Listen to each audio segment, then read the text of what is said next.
Bones is a thing out there. Why is any object we don't understand always called a thing? Headed this way.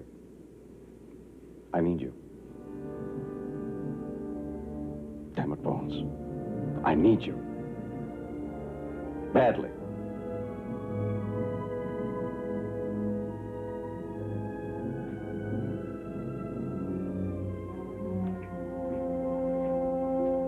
For our next movie, Star Trek, there are, I think, 2 questions that have to be answered. Everybody wants the answers to these. First, does Star Trek do justice to the popular television series? And second, are the special effects any good? Well, I think the answer to both questions is yes. The television series made a successful formula out of combining adventures in outer space with basic questions about human nature, and so does the movie, which opens as a vast alien presence, sort of a star cloud, is discovered heading straight toward planet Earth. The Starship Enterprise, which has just completed a massive overhaul, is assigned to go out and meet the invader, and Captain Kirk, who has now been promoted to Admiral Kirk, tries to reassemble his old crew. Everyone's on board except Mr. Spock, the half-human, half-Vulcan, totally logical science officer, who in this scene surprises the crew by turning up late.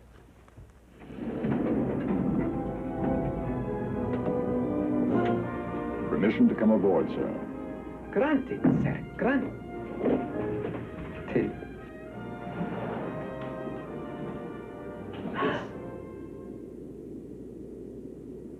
Spock. Spock.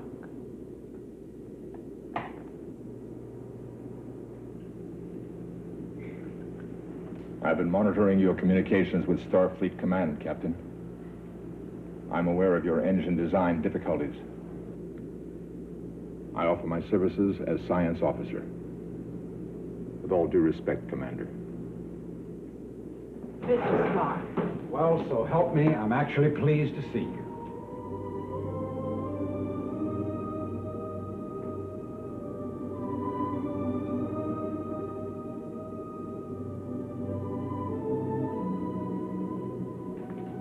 It's how we all feel, Mr. Spock. Captain, with your permission, I will now discuss these fuel equations with the engineer.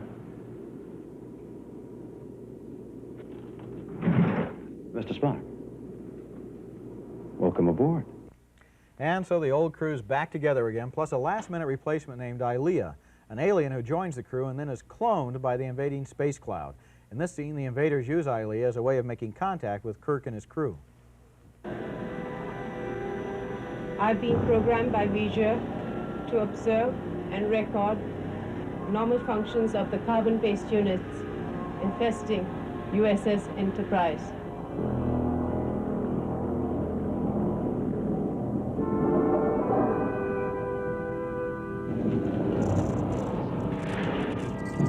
Jim, tricorder. Who is Voyage? Voyage is that which programmed me. Where is Lieutenant Ilea? That unit no longer functions. I've been given its form to more readily communicate with the carbon-based units infesting Enterprise. Carbon-based units? Humans, Ensign Perez. Us. Guess I never really thought about myself as a carbon-based unit before.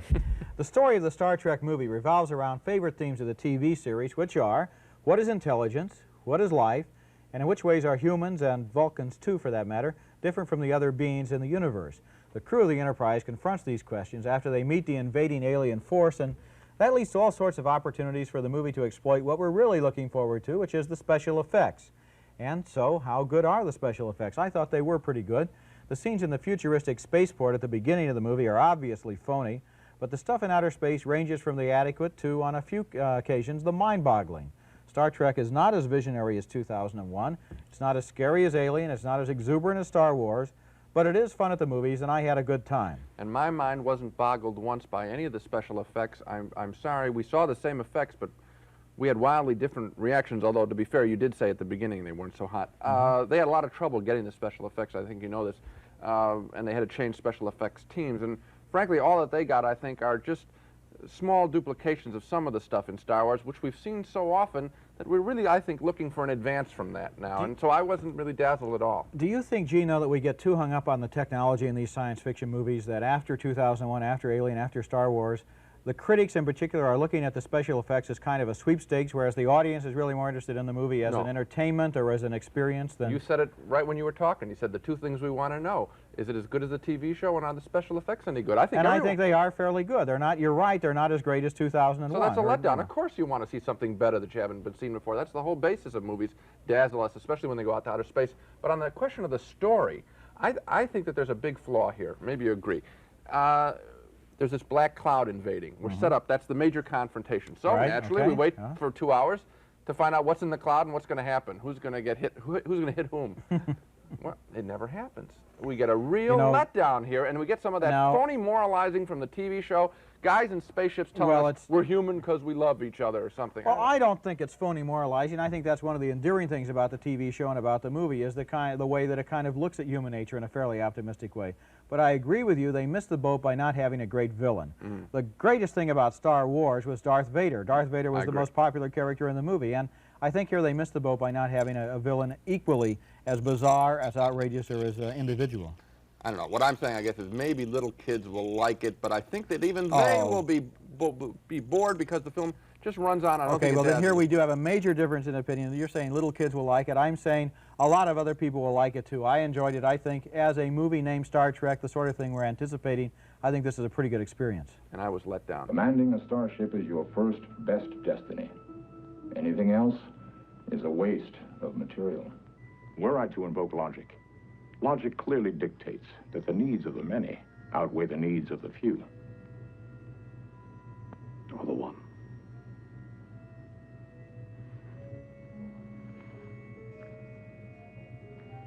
You're my superior officer.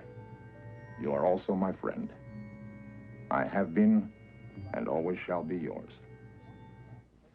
Mr. Spock convincing Admiral Kirk to once again take command of the Starship Enterprise in its latest adventure, Star Trek II, The Wrath of Khan, one of the 4 big summer movies that we'll be reviewing this week on Sneak Previews. Across the aisle from me, Roger Ebert, film critic of the Chicago Sun-Times. And this is Gene Siskel, film critic of the Chicago Tribune.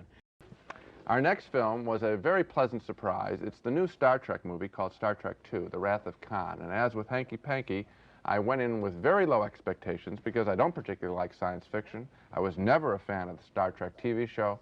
And most importantly, I thought the first Star Trek movie was a worthless bore. Not this time, though. The new film is full of rich characterizations, strong emotions, and a story that is entertaining and touching at the end. The new film concerns another venture of the Starship Enterprise going into combat against the evil creature Khan, played by Ricardo Montalban, who is in the process of stealing a secret life-giving process called Genesis. Here's a scene where the Enterprise swings into action with Admiral Kirk and the regular crew in control with one major addition, a Vulcan woman. This is Starfleet Operations. Enterprise is clear for departure. Admiral on the bridge. Pre-stage flux chiller port. On. Pre-stage flux chiller starboard. On. Main stage flux chillers port. Enabled. Running lights on. Main stage flux chiller starboard. Enabled. Intercooler status. Stand by. Space Very well, matrix Mr. Savage. restoration coils.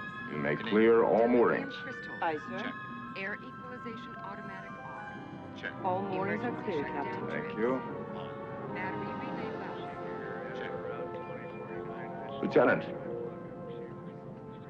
have you ever piloted a starship out of space, Doc? Never, sir.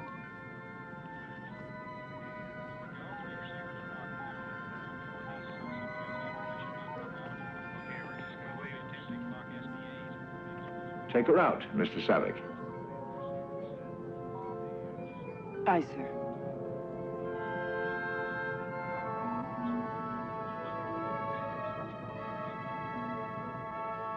For everything, there is a first time, Lieutenant. Don't you agree, Admiral? Aft thrusters, Mr. Sulu. Aft thrusters. Would you like the tranquilizer? Ahead 1/4 impulse power. And 1/4 impulse power.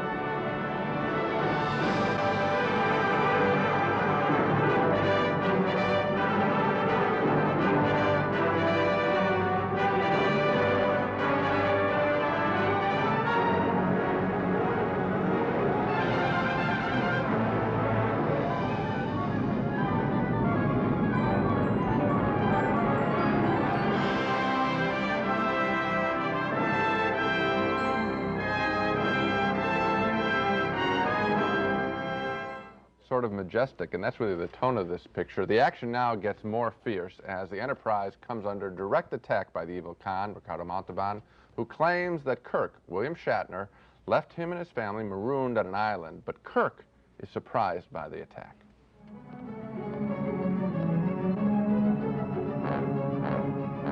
They knew exactly where to hit us. Who knew where to hit us?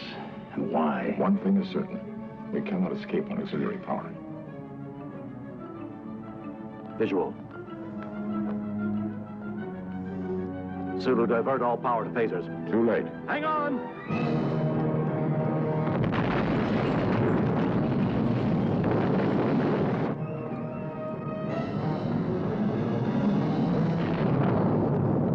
Scotty!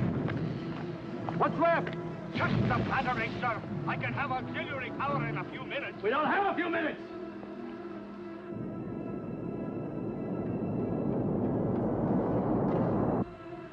Can you give me phaser power? A few shots, sir. Not enough against their shields. What the hell are they? Admiral, the commander of the Reliant is signaling. He wishes to discuss terms of our surrender.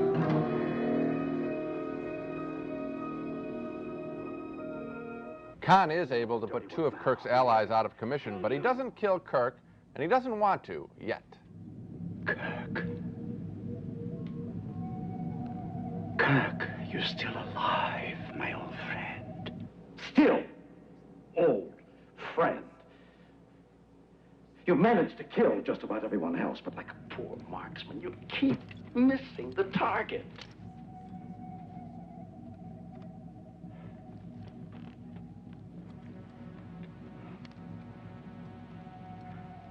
Perhaps I no longer need to try.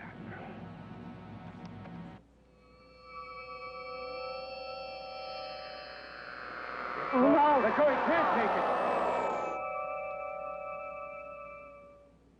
Come.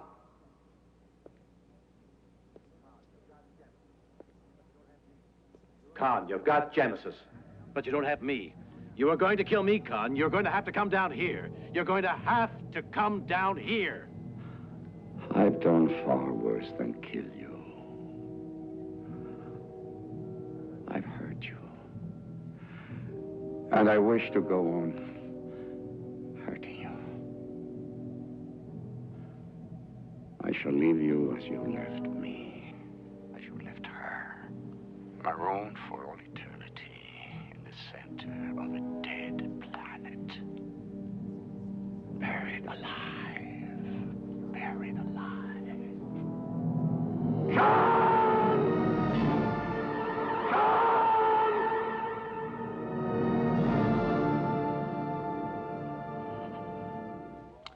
What's most entertaining about this movie is its broad and heroic style. You can even hear it in the music there. Personified most by Admiral Kirk, beautifully played by William Shatner. He's relaxed, confident, good-humored, and brave. That's an old-fashioned character with old-fashioned movie hero traits. In a strong film, it also really has those same traits. It's relaxed, it's confident, it's good-humored. I thoroughly enjoyed this film from start to finish. This is the Star Trek movie they should have made the first You time. better I believe am it. a fan of the TV series, and this is the kind of movie I was waiting for. It has the two things Star Trek was always best at, ideas and character development. Star Wars, those types of movies are basically action and special effects. This Star Trek movie has the Genesis idea. It has that really nice relationship between Mr. Spock and Captain Kirk, never developed more fully than in this movie. Right. And then Ricardo Montalban. Surprising. He gives Star Trek what it needed all along, the two movies anyway, a really colorful, interesting villain. He's the Darth Vader of Star Trek. It's just what they needed. Yeah, and I like that they went with more standard, low-key special effects. That beam. Just that beam, and it's amazing. I mean, I don't know how they exactly do that, but it's amazing enough, but it's done of a style of maybe 15, 20 years ago. Amazing. And I just thought that this film was a throwback to a solid kind of entertainment as opposed to a flashy pinball exercise. When you mention those special effects, don't you always find it amusing that they have the technology to travel between the stars, and yet they can never really knock out another ship? Yes.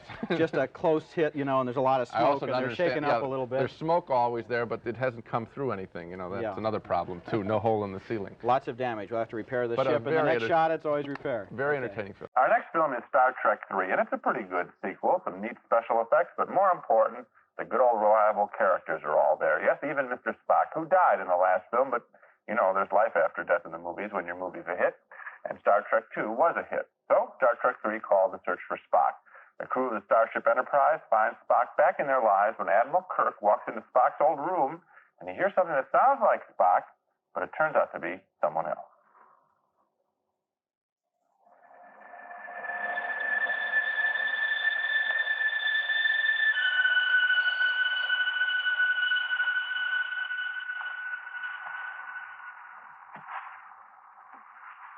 Jim, help me.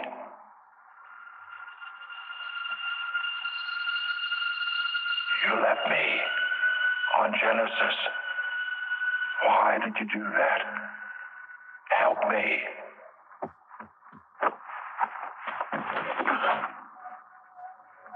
Bones. What the hell are you doing?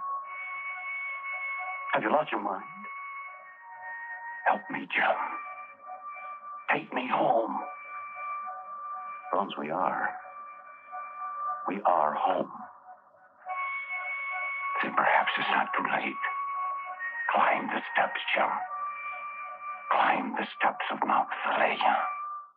Yeah, but that's on the planet of Vulcan, right? So what goes there? Well, what's happened is that Spock has blended his mind into Bones' body because Spock's spirit is still alive.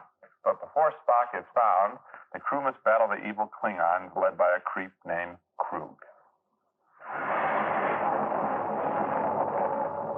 Bring on bird of prey. Storming torpedoes. Fire on the sky.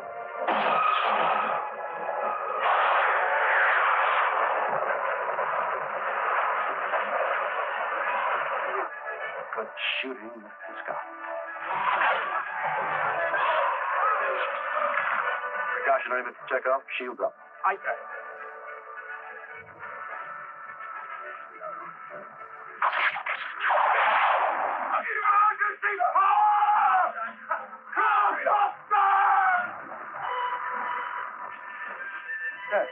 The shield's not responding. Scotty, your automation system's overloaded. I didn't expect to take us into combat, you know.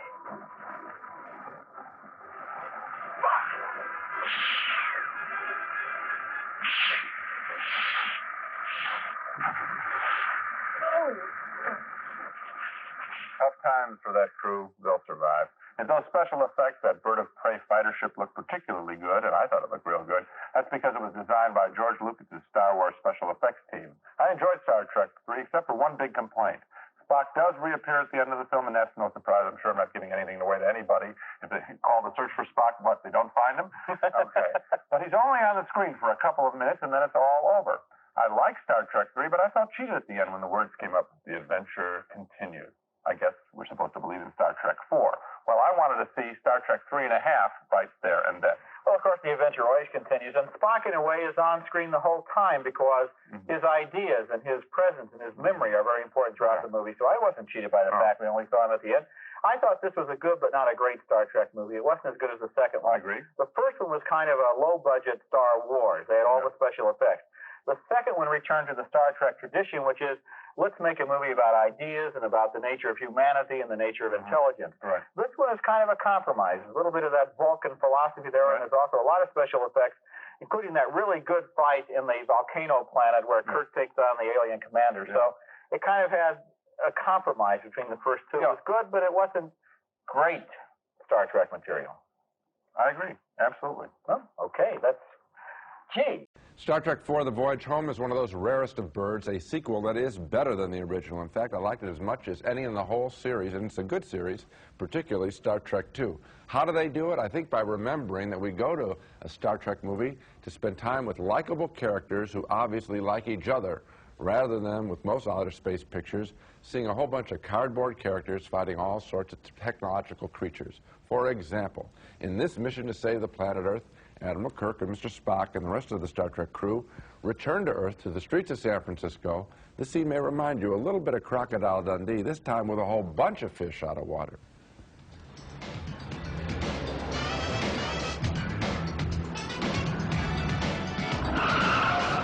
Why don't you watch where you're going, you dumbass? Well, I'll double dumbass on you.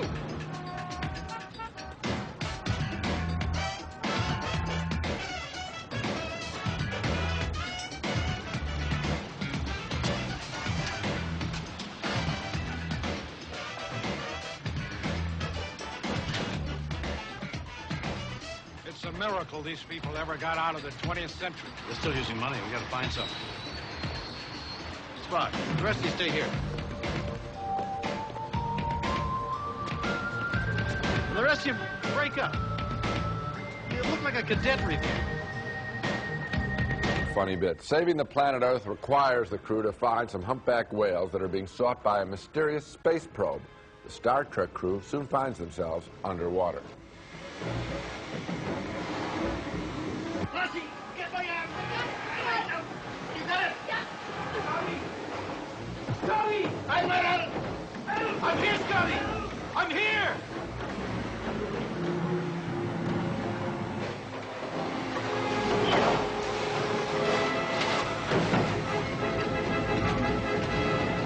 You're gonna be all right.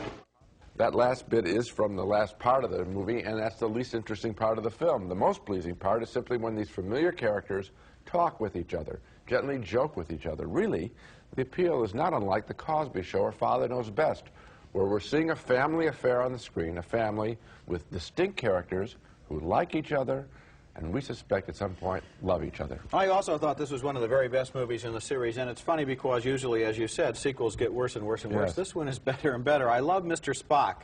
They have a lot of humor this time in the fact that he cannot tell a lie. So Catherine Hicks, who's the whale expert, is saying, "Do you like Italian?" And Spock says, "No."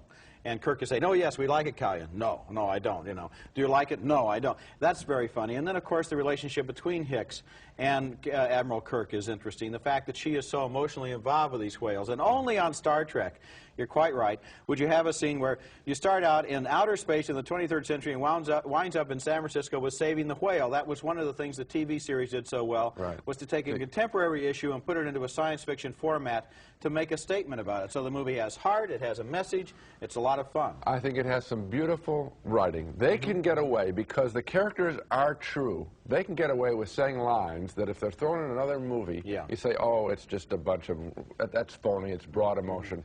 Here, there can be a conversation between Spock's father and Spock that touches us. Because they have these characters down cold. They've kept the team together, which is usually what doesn't happen in most sequels. They not only have kept the team together, but Leonard Nimoy is the director again this time, and he has developed into quite a good director. I think he moves things right along. It's nice that the people who originally made the Star Trek saga are now still controlling what happens with the movies, instead of somebody else with bright ideas to turn it into George Lucas or Steven Spielberg or something. They keep the human element. Right. What are you doing? In order to lower and raise the shields as quickly as possible, we're going to forgo the tractor beam and fly her in manually. Manually? How often have you done this? Actually, it's my first attempt. They're back. The Star Trek gang returns to fight the Klingons and a Vulcan half-brother of Mr. Spock in Star Trek V, The Final Frontier. It's one of 5 new films we'll be reviewing this week on Siskel and Ebert. I'm Gene Siskel of the Chicago Tribune. And I'm Roger Ebert of the Chicago Sun-Times. Our first movie is the 5th in the Star Trek series, and I'm afraid I'm going to have to say that it's the worst. Star Trek V is so slow to get moving and so confused in its plotting that it's going to be of interest, I think, mainly to Trekkies, and then only so they can analyze what's wrong with it.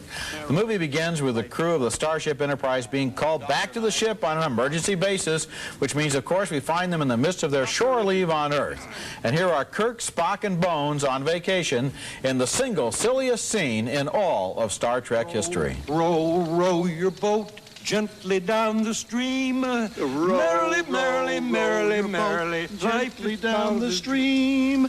Merrily, merrily, merrily, merrily, light. Come on, Spock, why didn't you jump in? I was trying to comprehend the meaning of the words. And if you think they don't practice that until they get it right, you're wrong. The Starship's mission, rescue 3 hostages who have been taken by a Vulcan named Sybok, whose hidden strategy is to capture the Enterprise. I deeply regret this desperate act, but these are desperate times. I have no desire to harm these innocents, but do not put me to the test. I implore you to respond immediately.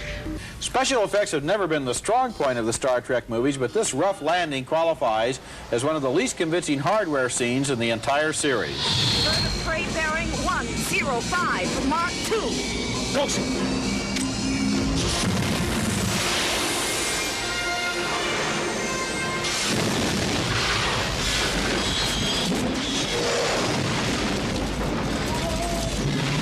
bouncing along there like balsa wood. When the plot finally gets underway, it involves a mission to penetrate the mysterious Great Barrier at the center of the galaxy, where Sybok believes mankind will find its Garden of Eden. Every culture in existence shares this common dream of a place from which creation sprang. For us, that place will soon be reality. The only reality I see is that I'm a prisoner on my own ship. That's Lawrence Luckenbill as the skyjacking Vulcan there. How old are you? 43? Yes. And you're saying things like Mr. Spock's Vulcan half-brother, and I'm talking about the Great Barrier at the center of the galaxy with the Garden of Eden behind it. Is this a job for adults? I don't know. Star Trek V is one of the most oddly constructed movies I've seen in a while, with its almost endless introductory scenes where they laboriously gather all of these people from all of their vacations and tell them they have to go on this mission. Then it leads up to a plot so confused that some of the characters are introduced and then hardly ever seen again, just in the background at a cocktail party.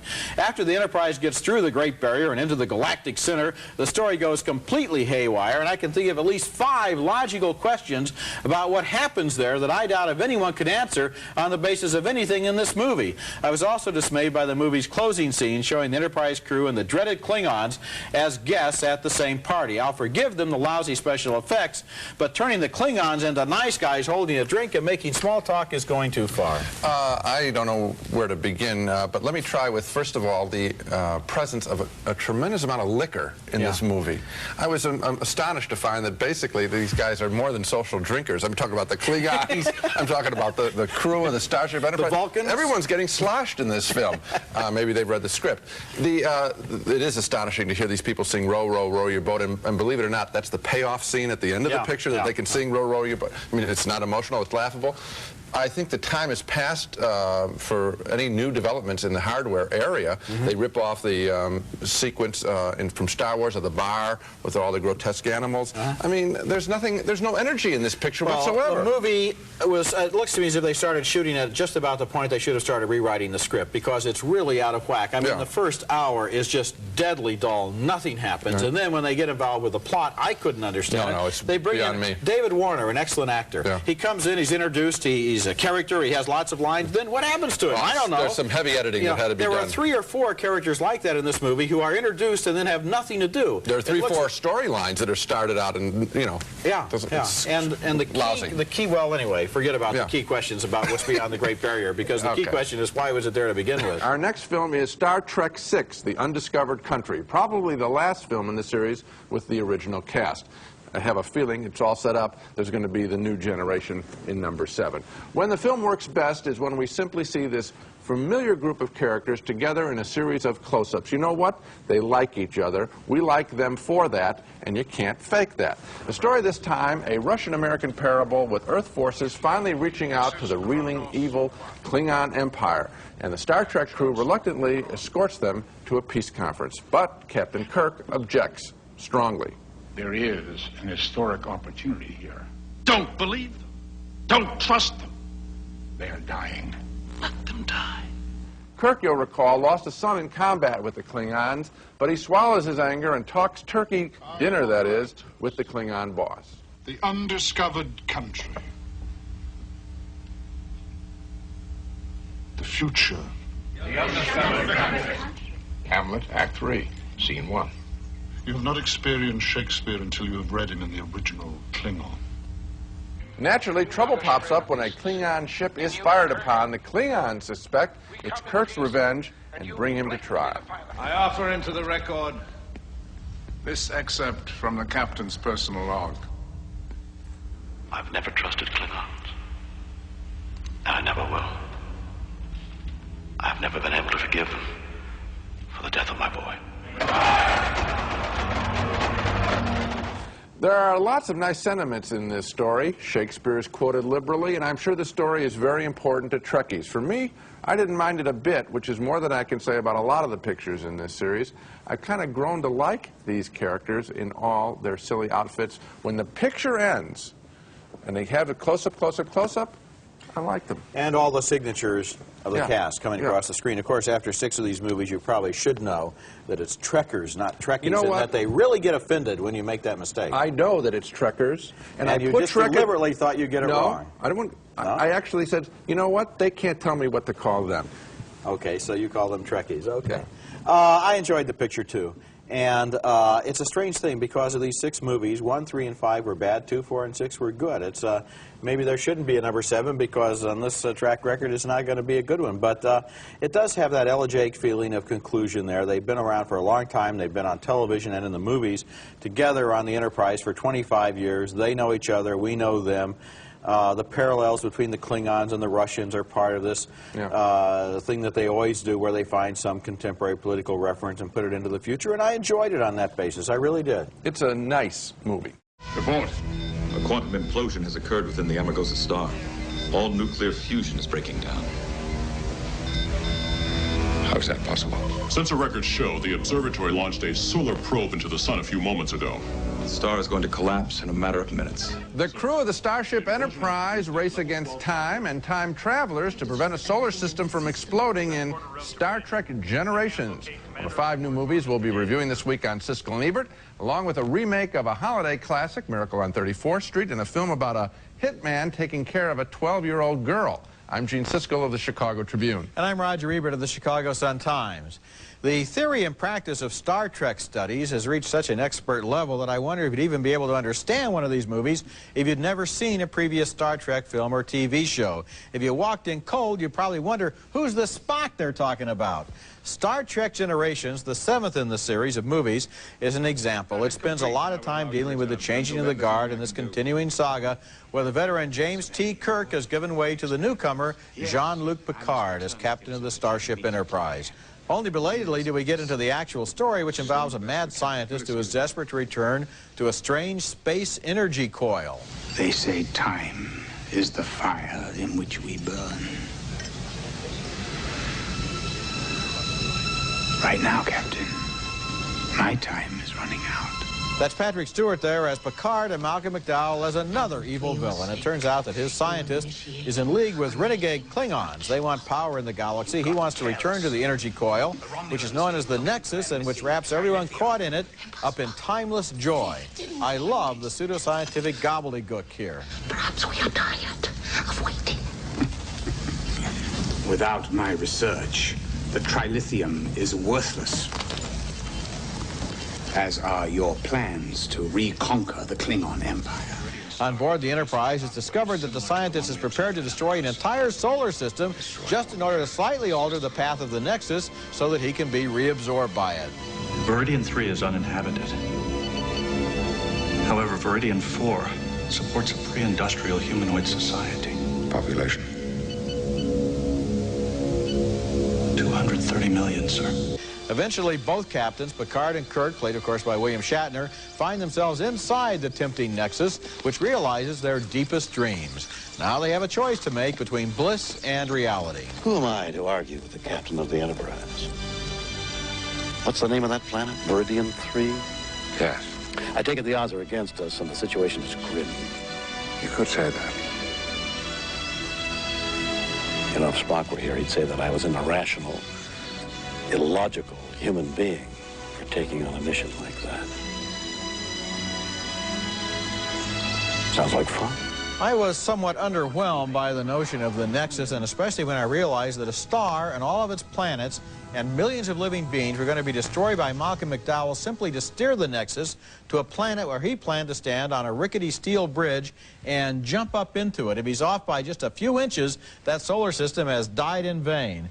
The premise is silly, but even sillier is the ending, which boils down to an old-fashioned fist fight on that sagging iron bridge with big close-ups of the bolts popping loose and the chain links about to break and threatening to drop the heroes to their deaths. Why is it that the movie begins with such vast ideas and ends in such small cliches? Well, Roger, the things that you knock about the picture, I can't really praise that much. I mean, at the same time, I think there's a whole section to this picture, a whole thing that's going on through it that is very entertaining, and that is the way that these characters like each other, like their colleagues, and like working with each other. And that feeling is constantly there in the picture. And so as a result, I sat through all the stuff that you mentioned. It's not that great, but I sat through it and I enjoyed the camaraderie there, and on that basis, I recommend the picture. See, I think your response is very typical of Trekkers, of Star Trek But fans. I'm not a fan of... but it's typical of them, because what happens is this series is now like family. Right. And a lot of these movies are not so much drama as they are episodes of showbiz history, you know, like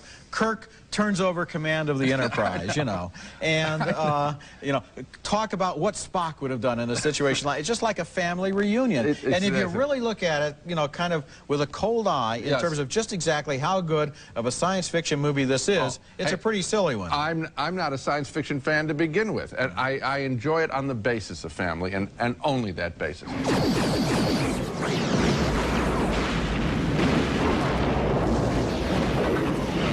The Federation starship Enterprise wipes out a vast space cube belonging to the enemy aliens named the Borg, but some escape. In that scene from near the beginning of Star Trek First Contact, one of the 5 new movies we'll be reviewing this week. I'm Gene Siskel of the Chicago Tribune. And I'm Roger Ebert of the Chicago Sun-Times. The new Star Trek movie is one of the best and the brightest in the series, combining improved special effects with the continuing twin obsessions of Star Trek, the line between past and future, and the line between human and not human. As the movie opens, the Federation is under attack from the Borg, a race whose members combine flesh with cybernetics and are organized more like an insect hive than a human community. We learn that Captain Picard, played by Patrick Stewart, was briefly assimilated by the Borg some years earlier, and that makes him eager to defy orders and bring the Enterprise into the front lines when the Borg attack Earth. He even follows the Borg through a hole in time back 300 years to the year 2063. Sir, the vortex is collapsing. Hold your course, Mr. Hawk. I must follow them back. Repair whatever damage they've done. On an Earth that is rebuilding after World War III, mankind is about to make the very first flight at warp speed. The brilliant inventor of the warp drive is an aging alcoholic rock and roll fan played by James Cromwell, who was the farmer in Babe. He's very good in the role of an inventor who doesn't want to become a hero. You think I want to go to the stars? I don't even like to fly. I take trains. I built this ship so that I could retire to some tropical island. Meanwhile, the Enterprise crew member named Data has been captured by the Borg and is tempted by the Borg Queen. Data, played by Brent Spiner, is an android created without emotions, but the Queen hopes to make him more vulnerable by playing on his desire to become human. She's played by Alice Krige.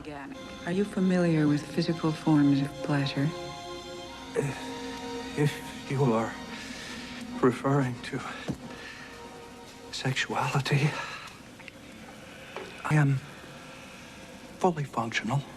Meanwhile, mankind stands at a historic milestone in 2063. It is soon to make its first contact with an alien race. Alien, you mean extraterrestrials? More bad guys? Good guys. They're on a survey mission. They have no interest in Earth. Too primitive. Oh. The Star Trek movies have been pretty uneven over the years, sometimes looking a little tacky compared to state-of-the-art special effects, as, for example, in the Star Wars movies, and sometimes seeming to stray from their roots in a TV series where most of the episodes were about ideas, not simply action.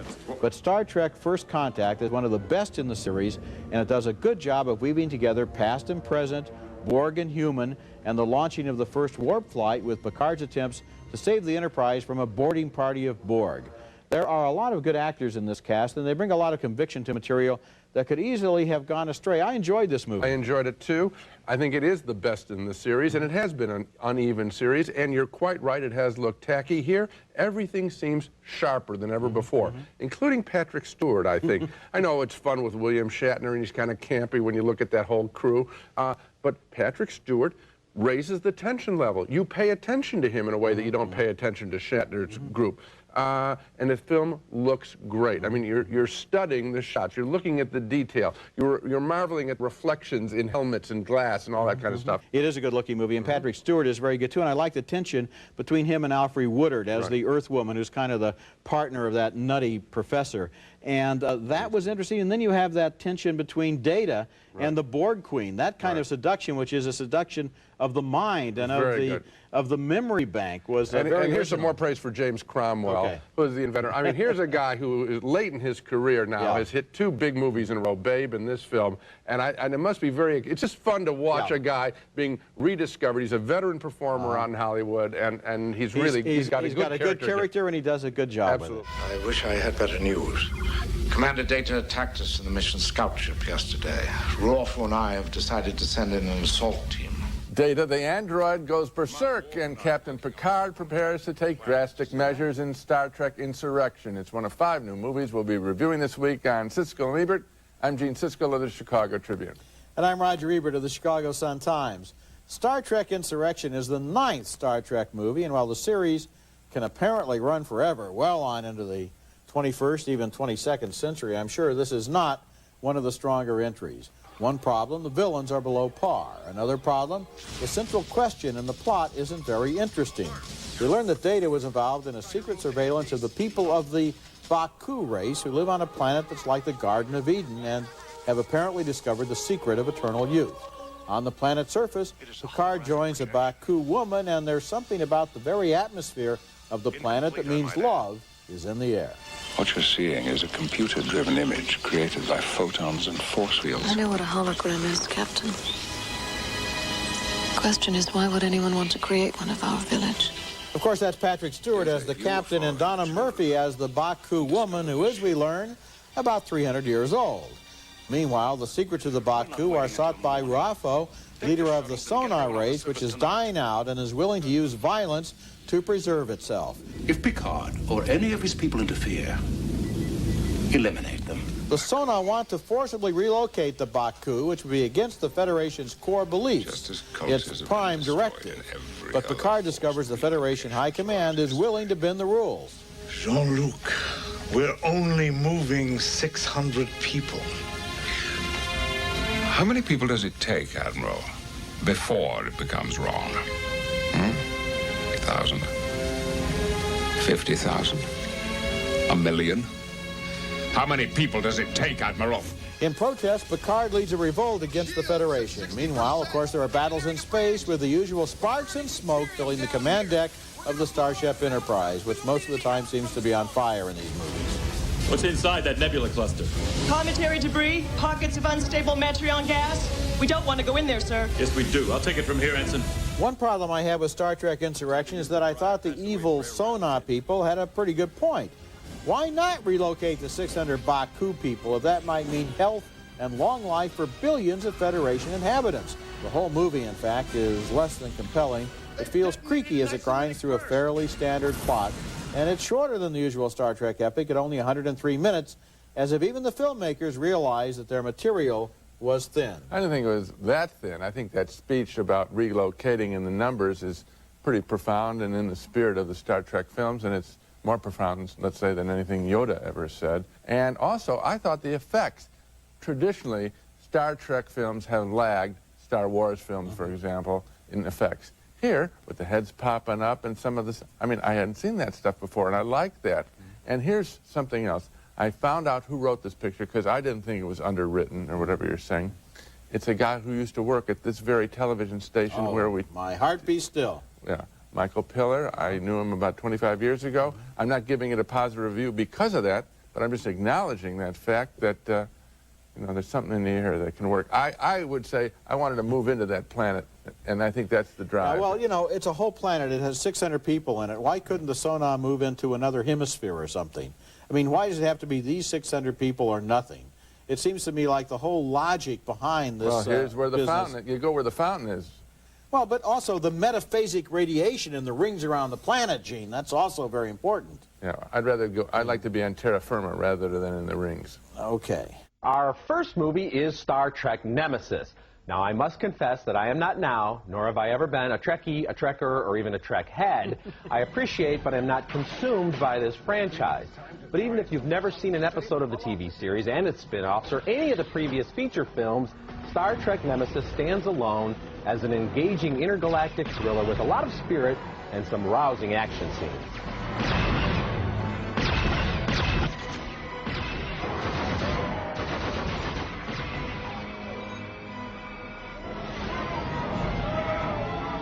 Once again, Patrick Stewart brings real grace and presence to his role as Captain Jean-Luc Picard, the father figure leader of the USS Enterprise.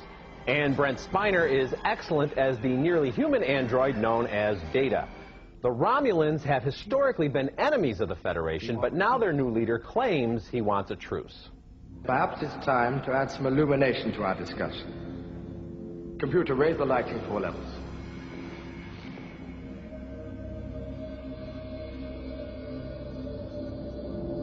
And that's Tom Hardy as Shinzon, who has a unique and unsettling connection to Captain Picard. We are a race bred for war and conquest. Are you ready to plunge the entire quadrant into war to satisfy your own personal demons? It amazes me how little you know yourself. I'm incapable of such an act. You are me! Directed by Stuart Baird, Star Trek Nemesis has some pretty nifty special effects and some cheesy but fun retro touches, like the tracking shots of the Enterprise in space, the scenes of the crew bouncing around when the ship is attacked, and the obligatory shooting sparks and loose wires on the ship after a tough battle.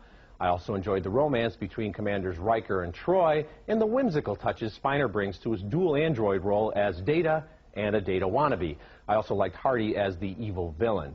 Nemesis is a worthy addition to the Star Trek Federation of movies. Well, I'm not a Trekker either, but I have seen these movies since forever, and I think it's time for a retread. I think the series is out of gas. I'm telling you, first of all, I get so tired of these scenes where they sit around in their command module, which looks like basically the security guard station for a modern high-rise. Oh, come on, it looks a lot better than that. While Sparks come in from either side, and they're talking about their protective shield. Oh, it's down to 80% of the front, it's down to 10% of the back. Oh, yeah, I've been watching this now for 15 years. Why don't they get some new batteries for that shield? Well, they do have some new batteries, and they have some new toys, and they have some fun chase scenes. I get so tired of this. And another thing, they didn't do as much as they could have with Data and his double. Oh, I thought they did plenty with that. with that. And they had some neat twists and turns because you don't know which one is which. And I think Spiner is good at creating these two characters. I also like that the villain is sort of like a mirror image of Picard, so you have two dual things going on there. So for you to say, oh, it's a bad-looking set, and they're just looking at the one radar thing saying, oh, our power's down, that's not giving us enough credit. Well, the crash between the two ships wasn't too spectacular either. I'll tell you, I think it's time for them to jump another 1,000 years in the future, get an entirely new crew, redesign the ship, and get some aliens who don't look like people with too much makeup on. Oh, well, you know what? You create the next generation of Star Trek. I think this one is worth watching. With great happiness, I will do that.